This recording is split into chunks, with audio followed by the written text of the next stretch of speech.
Rams tomorrow afternoon? Well, we better be ready to play. That's for sure. I thought we had a great week of practice coming back from Christmas break. We're healthier, not 100%, but we're definitely healthier, and it's good to have Malik getting stronger and IV getting stronger and healthier. So our guys are excited to have those two guys back, and we're excited for A-10 play. And we hung tough in the out of conference. We had a couple that we let slip away, but I think we really learned from that. We got to continue to improve and get better. But now it's for real. It's the A-10. It's an unbelievable basketball league, and to host the first game at 12:30 on Saturday, we got our hands full with a good Fordham team with a great coach. But our guys are excited as well as the coaching staff. What's the likelihood that Van will play? He's going to play. He's going to play. To what extent, we'll see. But he came back and he's moving around very well and feeling better. He's not 100, but he's definitely going to be in uniform and get some minutes. We've had a couple big games here already this year, but is there a different buzz, different feel once we're now in conference play and the significance of each game? Well, I think our guys know that if we have a great conference play, it puts you in a great position for the conference tournament for playing in March. So we got to take care of the business. You have a chance, your conference, you have a chance to win a championship, a regular season championship. That's no small feat. You want to get off to a great start in league play, and after tomorrow night, half the team's going to have a loss, half won't, and we want to be on that. We want to be that one of those teams that doesn't. You mentioned to us at the shop with the Rams at this time of the year when you coach, your team's always got on a big time run. You've won 3 in a row since the break. What has improved during that stretch as opposed to before the break? I don't know if it's about getting on a run as much as improving. I think that's the key. I think things slow down during your day, your calendar, your schedule. Our guys don't have crazy finals or the academic work for the next 25 days. It's just basketball. I tell these guys this is the closest you can be right now of being a pro, where you wake up in the morning, it's all basketball until you go to sleep. And everything you do is based on your day as a basketball player. So let's take advantage of it. And as a team, we could slow some things down, break some things down a little bit more. We can have a little bit longer film sessions. We can bring guys back in the gym and shoot because we just have more time. And I think it slows their mind down. It clears their mind, too, as well as, hey, I'm just a basketball player for the next 25 days. And I think you can really improve that way. Going back to Isaac playing this weekend, you got Malik back and you saw things improve with the team. You know, 3-point shooting, the defense, the calmness on the floor. Having Isaac back, what can that do to further improve the team, especially with Fordham being a tough opponent? Well, we don't have to keep certain guys out there for long stretches of time, so it helps us play harder. It helps us give some guys a breather when they need one. But also, he's a very good on-the-ball defender, so it gives us another. He and Malik probably are 2 better defenders. Malik being off the ball, better defender. IV maybe being on the ball with his length and quickness, better defender. So that helps us on the defensive end. But, the one thing about IV is he can score in transition. He can make a 3. He can get in the paint, create plays for he and his teammate. Just gives us another threat. Now, he's not 100%, but he's a good basketball player, so he's going to help us and give us minutes. What's going to be the key to combating their pressure defense, and how big will taking care of the ball be? I know they do good with steals. They play different defenses. They change their defenses, try to keep you off guard. They play passing lanes. Sometimes they don't play a guy. Sometimes they don't play 2 guys. So they're just trying to mess with your mind all the time. Number one is you got to play basketball. You got to be aggressive. It sounds simple, but honestly, you got to be a basketball player. You can't overthink it. Be aggressive, play attacking offensive basketball and really share the ball, and then do a really good job of getting organized on defense and keeping them from driving you, keeping them from getting threes. But I think the biggest thing for us is just don't give the other team the ball. I think one of the things this year when we don't give the other team the ball, our defense is better, we score more points, we look so much better out there. So we got to do a good job of just not giving the other team the ball. The changeover from non-conference to A-10, is there a change that you voiced to this team to understand with the gauntlet you guys went through and the gauntlet you're about to endure? Well, urgency is the biggest word I use with our guys. We got to have urgency in everything we do. Number one, that's how we'll improve in the next 25 days before school starts, and that's what you want at this time of the year. And then the urgency to understand that every game in the league counts. Every game you play counts because you never get it back. But in the league play, you don't want to look back in 2 months and say, man, we wish we had that one over. Let's take advantage of every one. As I tell our seniors in front of the whole team, when you're a freshman, you just get ready for the next game. When you become a senior, you realize you don't have many left. And Johnny and Justin and Chris, they don't have another out-of-conference season.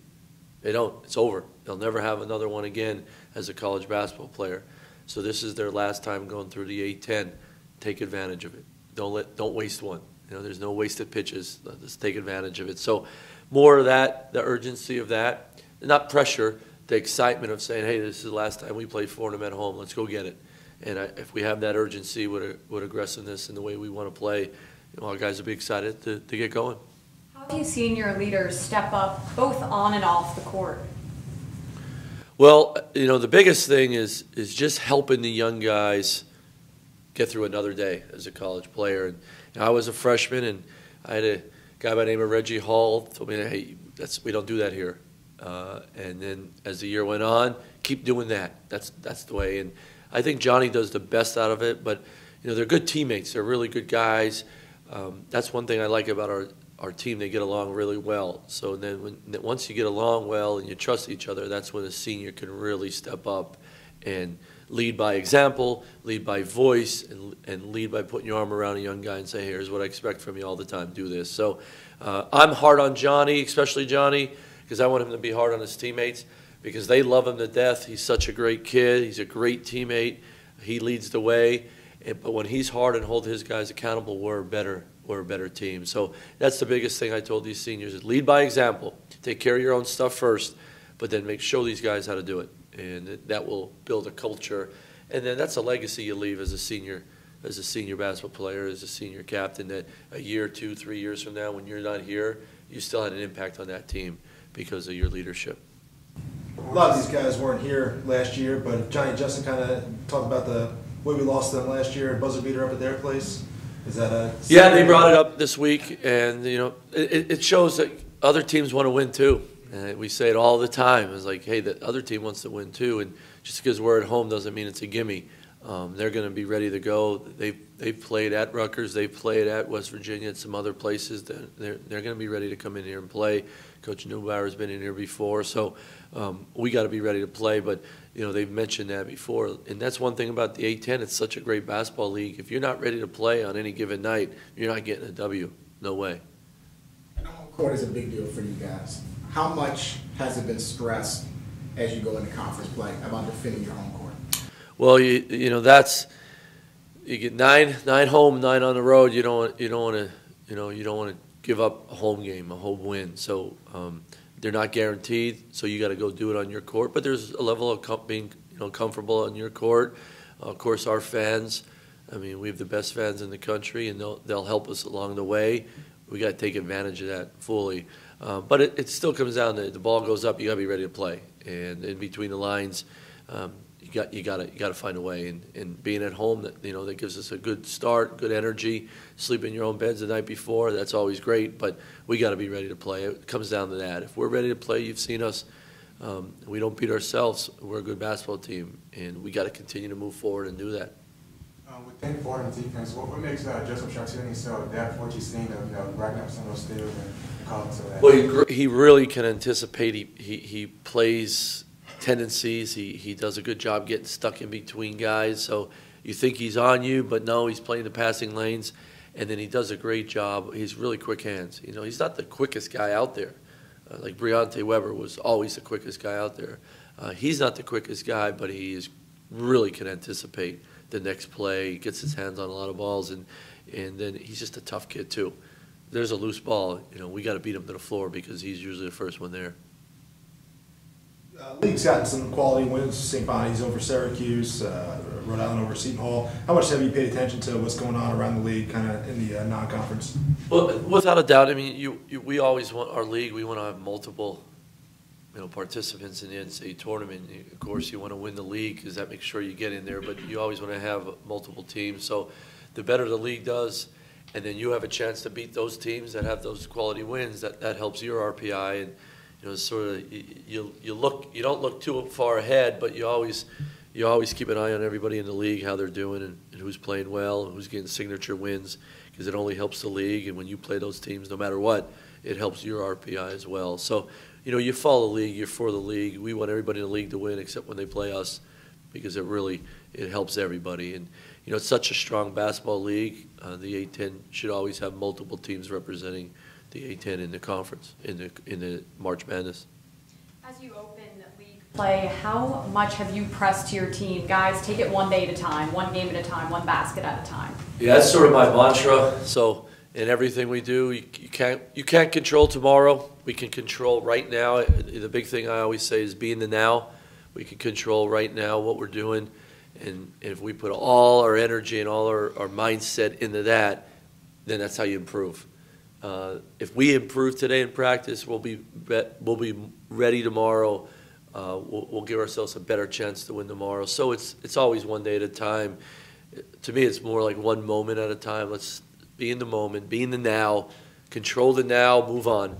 And I think when you're 18 to 22, you always, what else is out there? What's more out there? When you get a little bit older, you slow down a little bit more and see the smaller picture. All right, let's take care of this right now. And I tell our guys, if you can learn to mature while you're in college and take care of what's controllable, that's how you get better for the next thing. So I'm really big on that. Our whole staff is. It was like that when I was here before. And, be in the now. Be in the now. If we're in the now and we get better in this moment, we'll be better for tomorrow.